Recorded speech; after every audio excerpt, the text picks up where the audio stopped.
You're listening to Trek FM. Want to join in the conversation and share your thoughts on this episode? Join the Babel Conference, our listeners' discussion group on Facebook. Just type BABEL into the Facebook search field, and we'll look forward to seeing you there. This is Steve Sansweet of Rancho Obi-Wan, and you're listening to the 602 Club.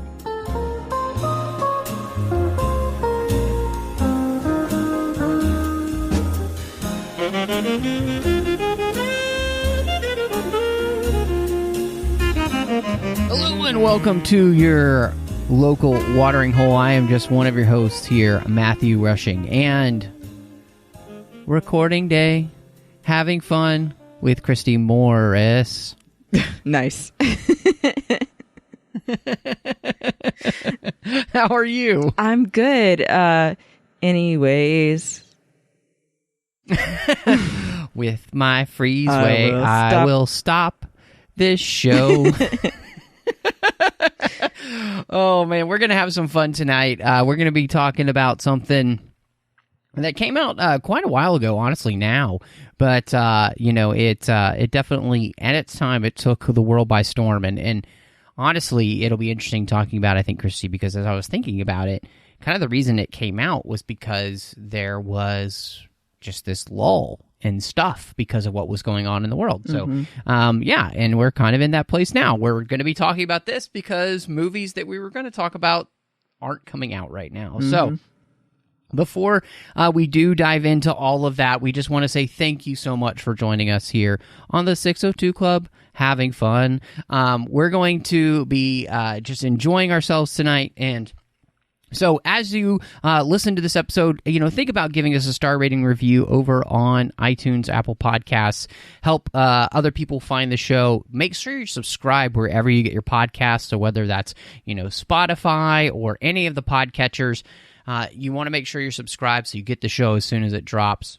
You can find us all over social media, of course, Trek FM on Twitter, and, of course, we're on Instagram. You can find us on Facebook at facebook.com/Trek FM. You can also go to the listeners-only discussion group called the Babel Conference, where you can enjoy listeners from all over the world talking about the different shows here happening.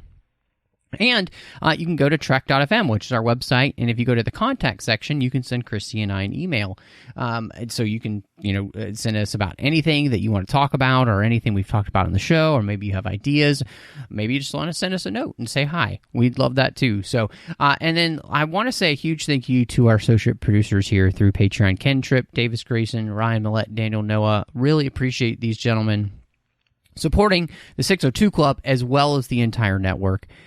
As you know, this is a massive network, or maybe you don't know. We have so many podcasts, and with a network this size, we need your help to make sure that all of the shows keep coming to you each and every week, and the only way to do that is through listeners just like you. You can go to patreon.com/TrekFM and see how you can be part of our team. There are some great contribution levels, but honestly, every little bit helps. So go over to patreon.com/TrekFM and see how you can help us out. So Christy, as if people didn't know, if they're coming into the show, we're talking about Dr. Horrible's sing-along blog, which was released there in 2008. And so I wanted to ask you, because this is a really interesting thing, because a lot of people found this kind of in a variety of different ways. And so I wanted to know how you first found Dr. Horrible and his sing-along blog. I actually encountered it because of my husband. Back when we were dating, actually, it was in 2010, early 2010. So it was not long after Dr. Horrible came out. And we actually, he started getting me into Dr. Horrible and other different web series at the time that were a budding medium. And we got really into the characters and the music and everything. And actually, since then, got to see Felicia Day actually in panels at Dragon Con, and meet some of the people that she worked with on other web series projects, like The Guild. Yeah. And then actually in 2016 at Dragon Con, I played Fury in the Evil League of Evil in the stage version of Dr. Horrible's sing-along blog. Nice. And I have pictures. That's really cool. Well, and I know, that different members of the cast have actually showed up to those at Dragon Con. So, which is super cool. I've never been to one of those at Dragon Con while I was there, but still very neat that they would do that. So, and the whole thing too was very grassroots oriented. We were lip syncing, and we had to provide our own makeup and costumes. So everybody just brought everything we had from home and traded stuff for the evening. Yeah, that's awesome. That's really cool. When I came to this, it was not too long after it had come out, because it was first available on Hulu, and I didn't have Hulu. So I got it on iTunes when they released it on iTunes, which was a big deal because everybody was kind of talking about it. And so that's how I ended up watching it. And I still have those copies. That's went back to watch them. And so, but I think it's so interesting how this series just comes about because, as I mentioned there at the beginning, this really, the genesis of this is because of the Writers Guild strike in 2007 and 2008, which had a massive impact on really television, but also movies. But, with many movies, at that point, you're already so far into production or whatever, you can still make it through. This strike actually hurt, not Casino Royale, but Quantum of Solace, because Daniel Craig and the director actually had to rewrite that script themselves because they couldn't ask writers to do that. So that's just one example of something that was being hurt during this time period. And so without a lot coming out, Joss Whedon and his brothers get together and they decide to create this thing, which would be kind of inexpensive and would circumvent all the issues being protested during the strike, but also create new content. So, I mean, it's not surprising that this thing kind of took off like it did because there wasn't a lot new coming out. I mean, you could still go to the movies. There were still new movies, but there just wasn't a ton of other content coming out. I mean, I remember TV shows having to, Grey's Anatomy at the time, it's 4 seasons, only, normally they're 24-episode seasons, 25-episode seasons or something, and they only had 16 episodes that year because there wasn't anything they could do. Yeah. So, they basically they capitalize on the market. And two, I mean, if you think about a lull like we're currently experiencing again, like you mentioned, and then at the time, of course, with the writers' strike, that it also spurs more creativity, clearly, because then things like this came out as a workaround because creators still wanted to create something. And power to them, too, getting together with each other, their family, and putting this together. But I think that it was a good thing and a bad thing. I think that obviously you see all of the losses that happened financially because of the strike, but ultimately they had a point to go on strike. And then there's things like this that came out because of it as well, even though, things hadn't been resolved yet. I think that it was a good thing that it happened, but I remember at the time thinking, this has never happened in my life before. This is very uncertain where it would go from there. Yeah, absolutely. I do think that that's just really interesting. And I would say the thing that, as I was thinking through this, and people finding a way to make it through a really difficult time and find a way to create content. It is fascinating to me just how much I feel like this is something that came out on Hulu, right? And so, what's fascinating to me about this is just how I feel like they really predict streaming in a way that, like, because streaming services existed then, but they didn't have the same type of clout that they do now. Right, like we weren't as dependent on them. Right.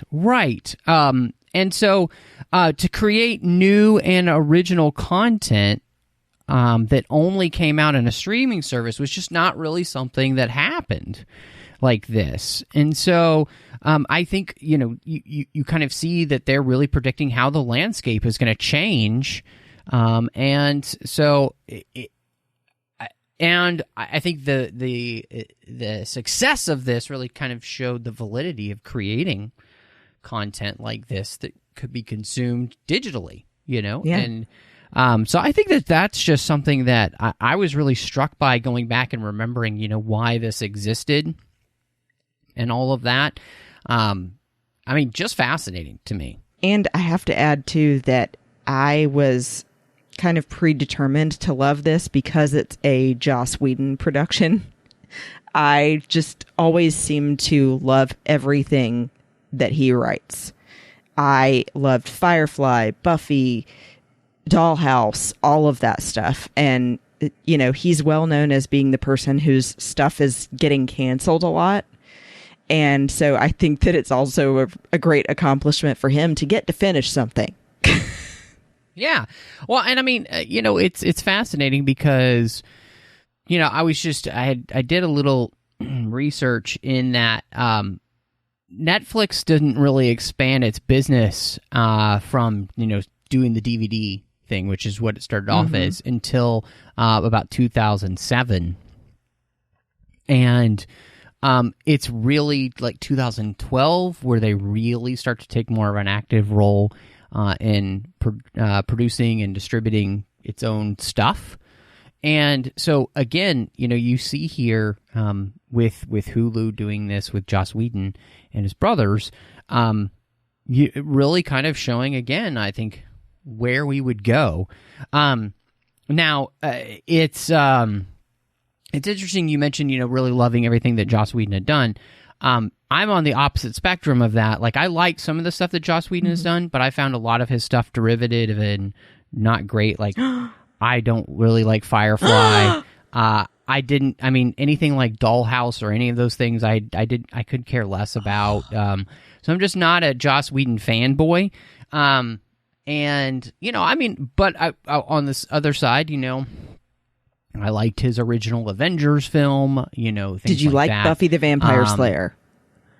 I don't like vampires whatsoever. Do you like Sarah Michelle Gellar? Watching I do like Sarah Michelle Gellar, but the thought of like watching a whole show devoted to like vampire killing, it's just not my thing. I really have not enjoyed any stories I've read with vampires. It's just not my genre. So, no, I am just not one of those people. I'm not a Joss Whedon fanboy. Okay. But that said, this was watching this, I think this really does show, a lot of the strengths that he has. I think, his quirky sense of humor, his sense of humor in general, I think works perfectly for all of this. So, this is something where it's kind of neat for them because this is also a time where they just have this amazing freedom to not only create what they want to create, but the freedom that they had, that the story dictated how long the episodes were going to be. And so that also kind of predicted in some ways what streaming was able to do. And even shows like, HBO, where you might have some episodes that are like 47 minutes, and then you might have some episodes of a show that are like an hour and 10 minutes. They're not bound by time like that.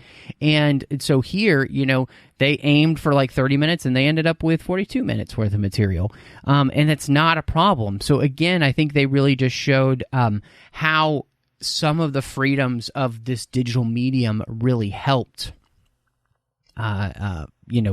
creatives not be in a box that said, your episode has to have 42 minutes so that we can have commercials, and every episode has to be 42 minutes, and your seasons are going to be this long, like, so to me, it's absolutely fascinating that, when this came about, this really is kind of the thing that became everything, Yeah, I'm really glad that you mentioned that too.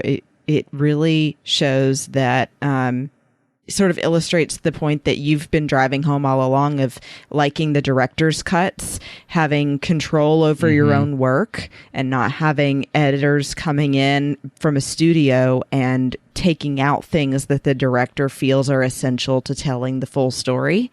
So I think that that's huge here, because they get to tell their story in the amount of time that it needs, not the amount of time that it's being reduced to for somebody else. That's great. No, that's so true. Well, and not just that, but it's they don't feel bound to have it go longer than it should. Right, yeah, like stretching it out when there's no story. Exactly. So, and I wanted to add as well something that I forgot to put in the outline, but it also follows traditional like stage theater format instead of looking like a film. They actually show you a title card, Act 1, Act 2, Act 3. Mm-hmm. Yeah. And Neil Patrick Harris, who's the star, is actually a frequent theater actor as well. Yeah, and he's hosted the Tonys before, he actually, it's a great time to start talking about the cast. And so, I think what's so fascinating is he's such a perfect choice here for the role of Dr. Horrible, who's trying to get into Bad Horse's evil League of Evil. And I legitimately still use his phrase, it's about standards. When he's talking about how, like, some people forget the laugh. I mean, the laugh is everything, it's about standards. What do you think, Bad Horse didn't work on his death whinny? And his whinny? Yeah, exactly. So I think, like, this is where I think, Joss Whedon's genius comes in, his quippy dialogue, his banter, But the thing about it is that Neil Patrick Harris is so perfect at pulling off that, like, awkwardly lovable person for most of this, that's exactly what you want, because this whole story is really Dr. Evil trying to be truly earn his, what he says, he has a PhD in horribleness, but this whole story is about him earning his PhD in horribleness, right? And so I think that what we see here is you have this character who's really able to bring that to light, and it helps that he's a fantastic singer. He has great stage presence, and he's so funny and awkward and weird, and he's perfect for this role. Like, it's almost as if this role was made for him. And I just rewatching this from the beginning, just having them start with him and his blog, which I think it's so funny, the whole idea of a vlog, like, it's so that time period of, like, doing this. It's just, it encapsulates the character perfectly, like, within the snap of a finger, like, who this character is. And so I'm just continuing to go on, and I'm going to stop now so you can go on and on, because I think I've said all I can say. No, you're fine. We're on the same page. I think that absolutely feels like it was written for him. I think that also having an actor... And it probably could have been, honestly. Yeah, maybe it was. If you ask Joss, let me know what he said. I mean, we're not close. Okay, as you may have heard earlier. So it'd be more likely to be me. He did ruin Justice League, so But I actually really love that it's sort of even poking fun at the whole, like, YouTube vlog community, because longtime reader, first time writing. reading, fan mail, talking about meetups and stuff like that. I thought it was... The fact that he's reading emails is hilarious because nobody emails anymore, right? And then also having those sort of classic villain tropes too, of having a henchman, and then even the two of them talking about he could be a henchman, and he's like, I'm not a henchman. It just, he's absolutely wonderful. Yeah, I mean, and it's really interesting because he's this character who, he seems so much of the portrayal seems like there's this normalness to him, and then at the same time, what is he after? He's after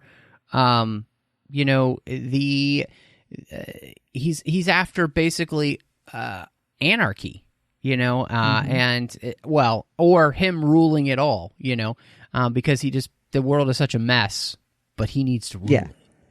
And his only struggle is that he's I wouldn't say in love with, because it's more like an Anakin situation, but he's kind of in love with this girl, or at least has an attraction to this girl named Penny, who is the absolute opposite of him in like political beliefs and just her personality and her whole worldview, which makes sense. So, but it's crazy too how deep that is, because if you look at it, it's like he and she are the representative of opposites attracting.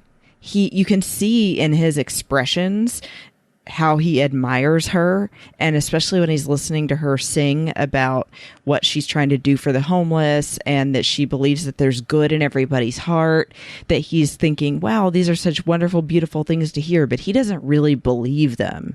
He just admires her. Mm-hmm. And then I felt too is like, he thinks what he wants is to be part of the evil League of Evil, but he realizes later that the grass isn't always greener, and that everything has a cost. It's absolutely interesting because really the storyline that Joss Whedon is playing with here is he just rips the story straight out of Star Wars, mm-hmm. right? You have the kid who thinks that knows what he wants, and then it turns out that he doesn't really know what he wants. And the thing that he is holding on to the most is the thing he ends up destroying. So it's very Star Warsy in that sense. And I think it really works here, though, because the thing that I really like about all of this is this idea of watching somebody kind of destroy themselves. Mm-hmm. And I think it's something that I really appreciate in this kind of work, because it's just a good message. It's just a good reminder of what happens when we hold on to bad things. Mm-hmm. I really appreciate the job that they did here with that storyline, and I think it makes it poignant that the thing he thinks he wants ends up destroying the thing he thought he loved. Mm-hmm. And he'll never get it back. Like it'll he'll always, and in the end, like his actions are the responsible for the thing he thought he loved, you know? So, all very Star Warsy, and works perfectly, I think, to create this story. And I really just, I think the thing that I like most about it is you don't expect there to be that kind of depth. Yeah. Right? I mean, like we were saying, for, the first 2/3, the first 2 acts, you don't expect that coming at all, because it's all just, we're having fun, we're, having plans foiled, and we're goofy and awkward, until suddenly, I guess it suspends your disbelief, where you're not thinking that anyone's going to really get hurt. And then you hear the song of Bad Horse communicating to him again, saying, now assassination is the only course. Right. sincerely bad horse. And so he's immediately questioning is saying, am I evil enough to be able to kill somebody? Right. And I like even that they have him say, that doesn't take any creativity. That's not my thing. And I think the thing about it is that, before with him as a character, he does want to be in the evil league of evil because he wants the respect that he thinks that it's going to give him in this this community, right? And I think one of the lessons that I found really fascinating about this whole thing is that, what are the things that we will do to be accepted by those we think we need to be accepted by? And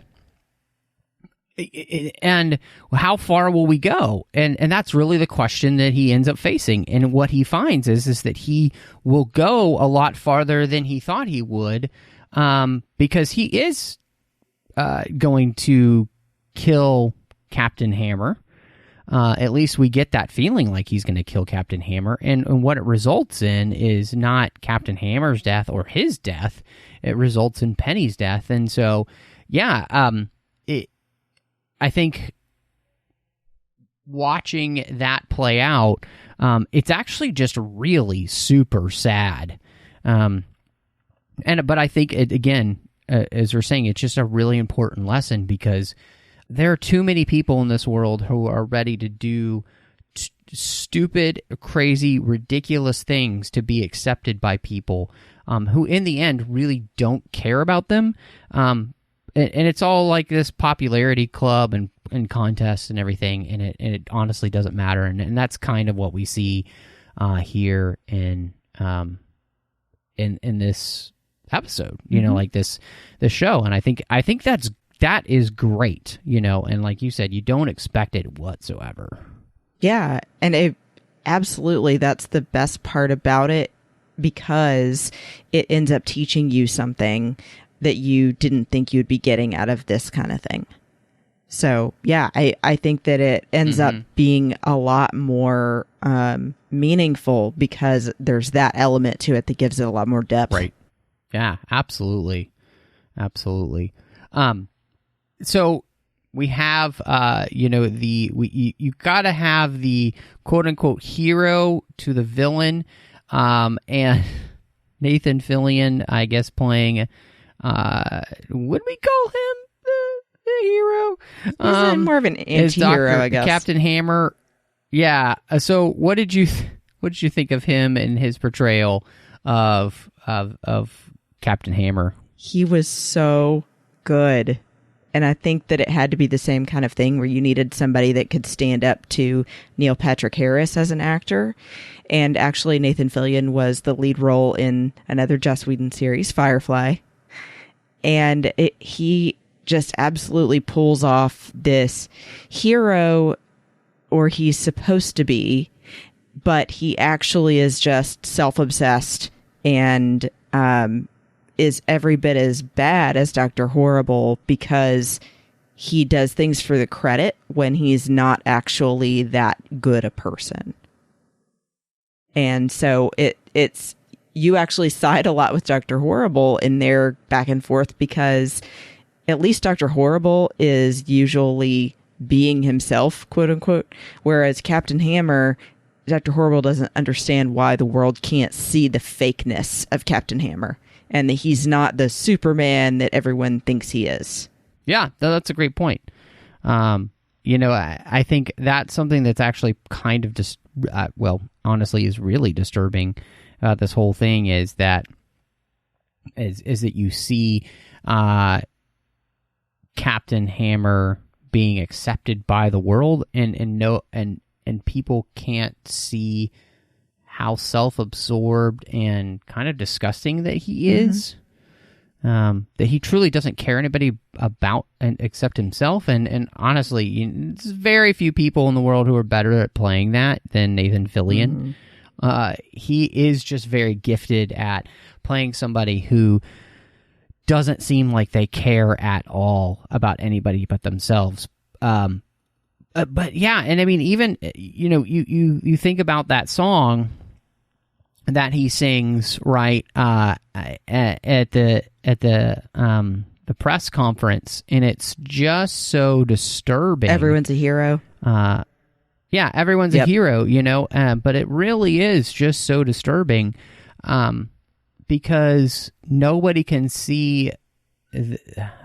Honestly, you know, at that point, you know, Dr. Horrible has sung about the evil inside of him, but really what it comes down to is nobody can see the evil inside of what we would consider evil of Captain Hammer, right? Like, that's the thing I think I find the most disturbing about the whole thing is like, what is wrong with you people? Can you not see that this guy is just kind of awful?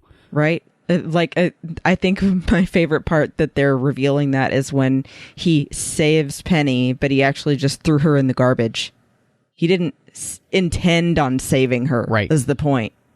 He pushed her out of the way. And Dr. Horrible says, he threw you in the garbage because he did. Right. But yeah, absolutely. Yes. Thank you. It's like, what is, I don't know. It's hard to describe because you just get really frustrated with why can't people see what's going on? Yeah. And I think it just kind of shows the way in which we're willing to be blind to these kind of things, and how dangerous that is, to be blind to these kind of things. And so, yeah, I really think, you know, again, Nathan Fillion is the character to really play this. I think he does it really well, and his portrayal is just so spot on that you're reminded that yeah, this is a character who really doesn't care about other people, and yeah, it's crazy. Yeah, and it's funny that to me, honestly, I feel like it's funny the depth that I think you find in this that you probably didn't expect to find in this series. Like watching this, you know, you didn't. I don't think this is just kind of this silly thing, and then really it turns out to be something where it's. I think it does have something interesting to say. Like when it comes to like hero culture and worshiping, you know, heroes that aren't really heroes, you know, and all of those kind of things. So I think this is great. Yeah, I absolutely agree. And I think that it's interesting too how they intertwine the stories and songs of the three of these characters together. You know, how they're showing you Dr. Horrible versus Captain Hammer, and then Penny is somewhere in the middle. Well, yeah, no, that's a great point. So the fact that she kind of is, I mean, she really kind of represents the normal person, right? There's the everyday person who's trying to live their life in a way that is there to help others, you know, and that life isn't all just about her. And I think that's really interesting. You know, because we truly are all heroes in our own way. And yet it's hard to see that play out, you know, otherwise. So, yeah, Felicia Day obviously became a huge star and you mentioned like the Guild series, which is super funny and well done. I really enjoyed that series. But this was probably my first introduction to her. And I think, you know, this is great. You know, she's very good and very funny in this series as being the uber lovable girl next door who has a heart of gold. Yeah, she comes across very just super positive and, like you said, like the normal everyday one of us kind of person, but who believes that there's still good in the world and life isn't all bad. And to your point too, not self-centered like the other two main characters. She's the opposite of them. That is a great point. Not self-centered. Like she's one of the few characters in this thing that isn't just here for her. Yeah. Like she's actually here for other people. And then you feel bad, especially when she's singing the song about just wanting people's signatures. Mm-hmm. She says, Yes. don't even have to read it. And I'm just like, I'm sorry, Penny. I wish people cared about your petition. Mm-hmm. Mm-hmm.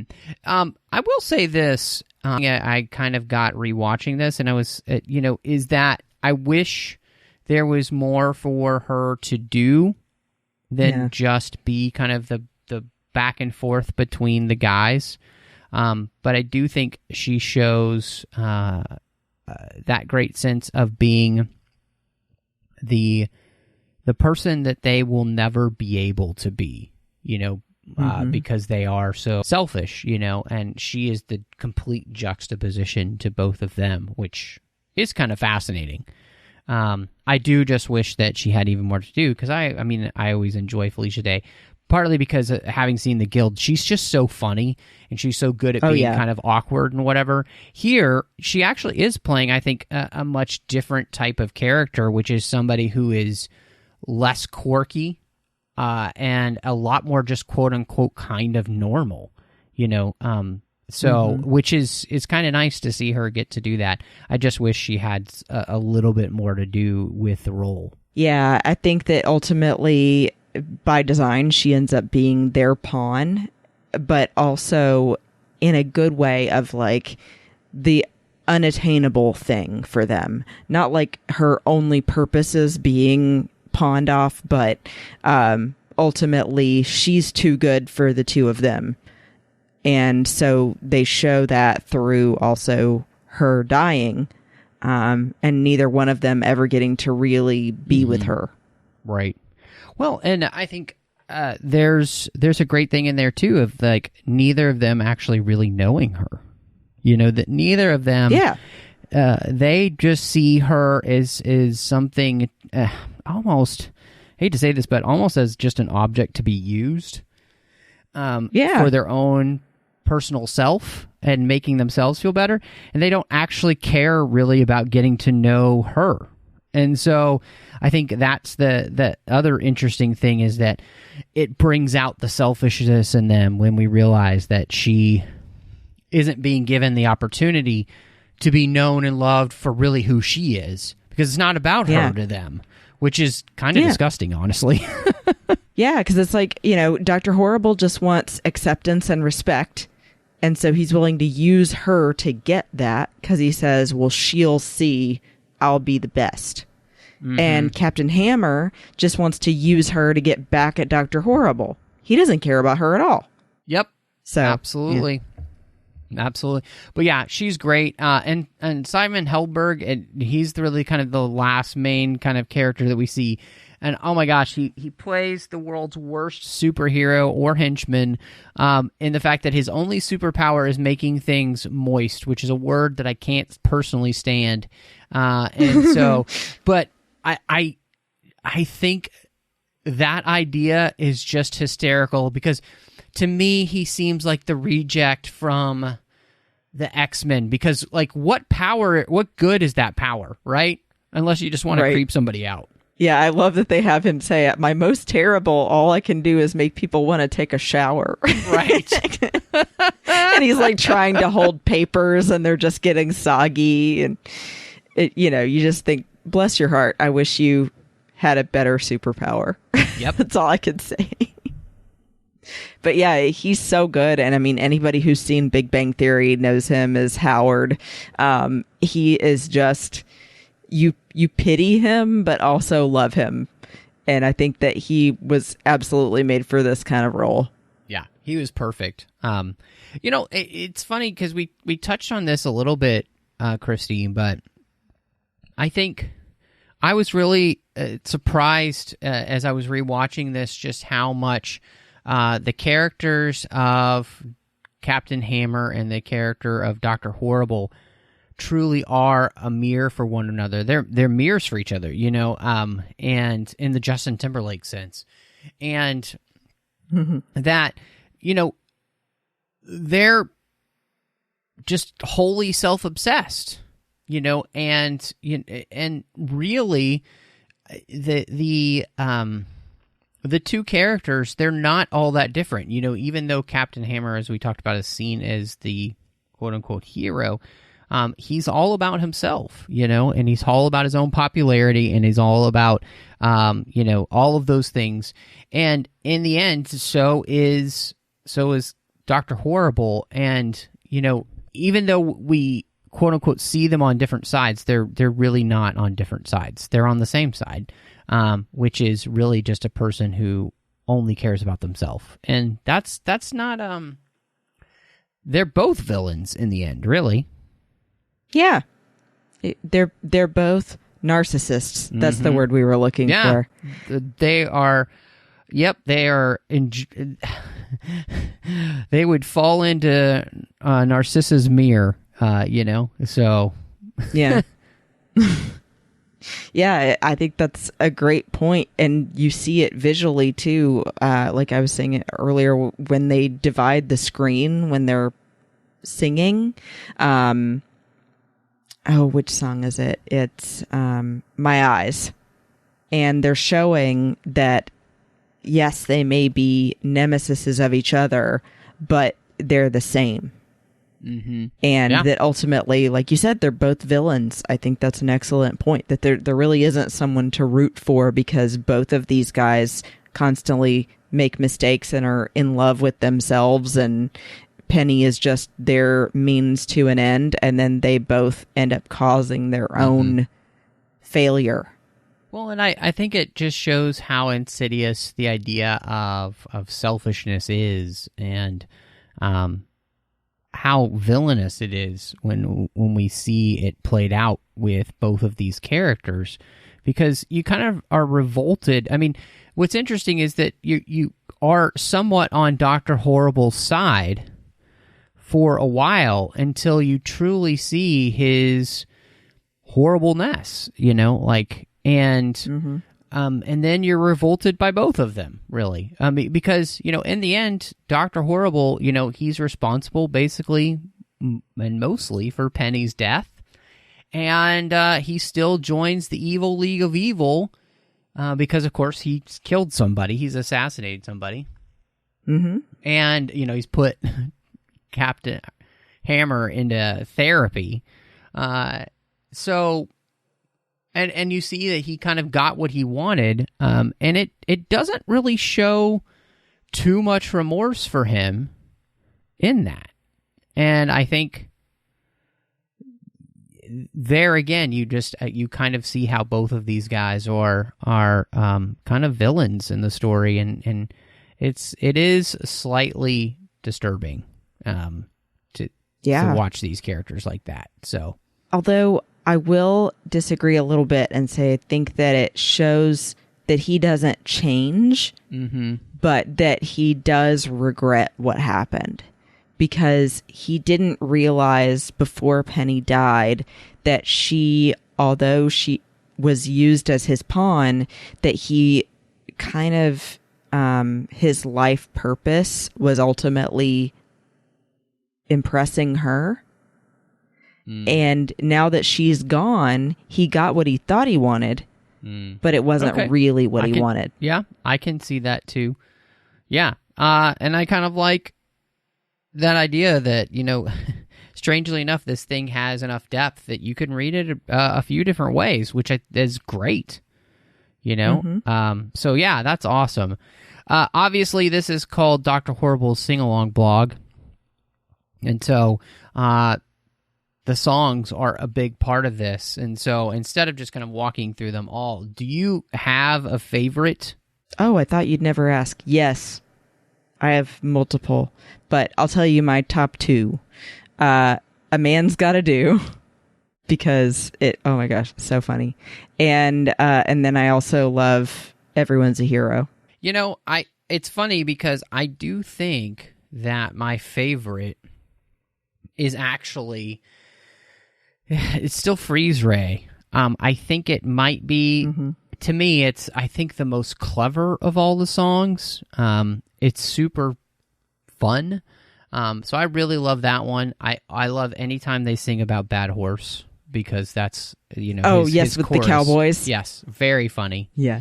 And I also agree with you. I do think Everyone's a Hero is such a ridiculous song.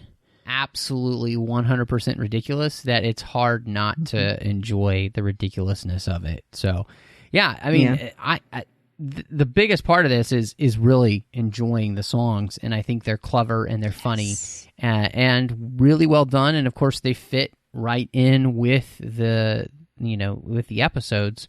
So yeah, I think they did a great job with creating these. So I don't love all of them, but there are enough of them that I like that it makes it really fun to watch. And I'm dying to know too if you also give an honorable mention to "So They Say."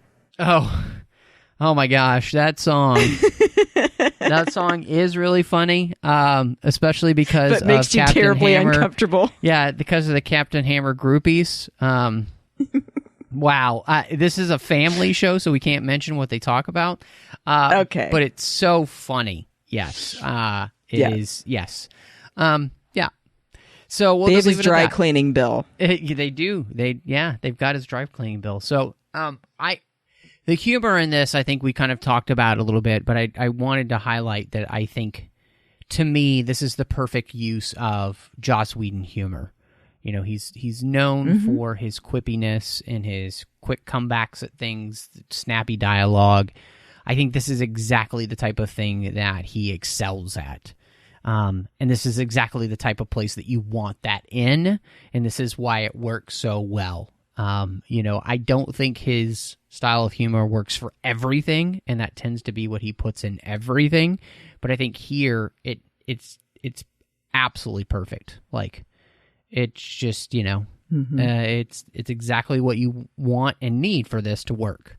Right, and like it really helps with having some of it being such sad, really, subject matter at distracting from that for the first 2 acts of it.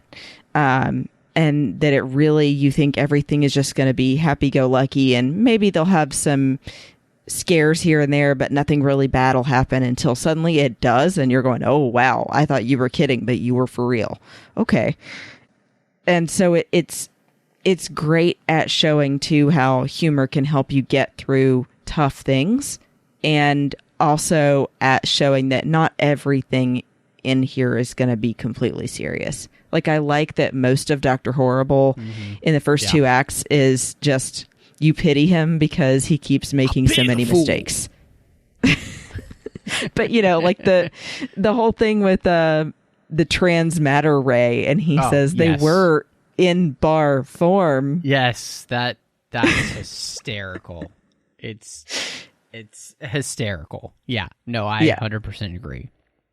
So, yeah, I do think that Joss Whedon's humor is very particular, and that it has its place, and here it works on every level.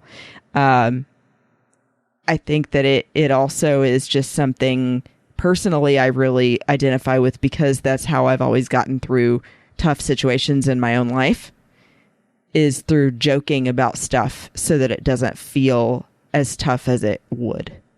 Yeah, no, I agree. I guess it comes down to, what would you rate Dr. Horrible's sing-along blog? 5 out of 5. Nice. Because, I mean, there's nothing in it that I don't like. I actually have the entire album of all the songs.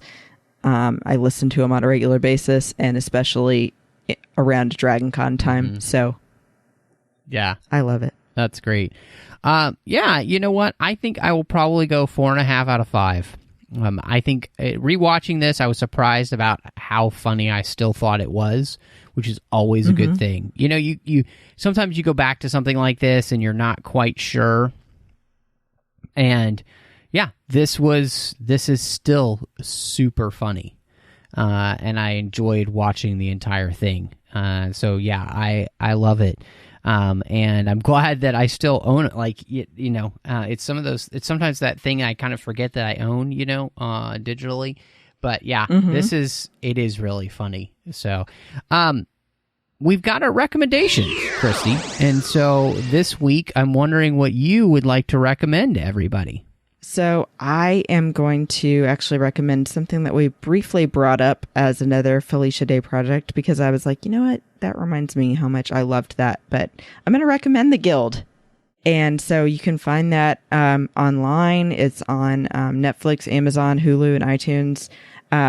And it stars Felicia Day and also some other characters that are, especially if you've ever played Dungeons and Dragons or other games like that where you have a crew that you're doing missions with, you'll see that there's these character roles that are very common in all of them, like there would be in D&D. And it's just so funny. Will Wheaton makes an appearance. It's got jokes about con culture, and then about people that game too much. And so for me, it was like, oh, wow, these are all things I've experienced. So I highly recommend watching The Guild. The Guild is hilarious. So absolutely agree with you. I'm going to recommend, I have been reading, there's a new comic that's come out as Scott Snyder and Greg Capullo are kind of bringing everything they've been doing for the last few years together. And Dark Knight's Death Metal is out now. The first 2 issues are out. And oh my gosh, them following up their Dark Knight's Metal is fantastic, as well as the work that they had been doing in their Justice League run. It's just great stuff. It is off the wall, off the chain, awesome comic book stuff. And I'm loving it. And I can't wait for, every issue to come out. And I'm really excited just to see, because this is going to be a thing that kind of like, brings everything that's been going on in the DC universe, fully together from, what they did with, Doomsday Clock and all of these things. So it's great so far. So if you haven't been checking it out, it's worth it. And their Justice League run is fantastic. Their Batman run and New 52 is fantastic. Metal was fantastic, and this has been great too. So I'm a really big fan of these guys and what they do and have been doing in the DC universe. And so it's worth checking out. But Christy, before we let everybody get out of here, where can people find you? You can find me on Twitter, Instagram, and TikTok at Bespin Bell. And aside from 602 Club, I do a couple of other shows. I do a show called Sabers and Spells with my friend Teresa on the Skynet Network. And we talk about pretty much Star Wars, Harry Potter, Stranger Things, all kinds of stuff. I think actually next we're going to be talking about playing Dungeons and Dragons. So I'm going to be DMing and Teresa is going to be playing. So, haha, my plan is all coming together. Nice. And and then I'm also on a show called Planet Leia on the Fantatrax Network, where we talk about Star Wars from 5 different women from around the world. Well, and you could find me here on the network. I'm also doing The Orb with Chris Jones. When we get a chance, we talk about Star Trek Deep Space Nine. You can find me on the Nerd Party Network doing 2 shows. One is called Owlpost, doing that with Drea Kaufman as we're talking about Harry Potter each and every week, 1 chapter at a time.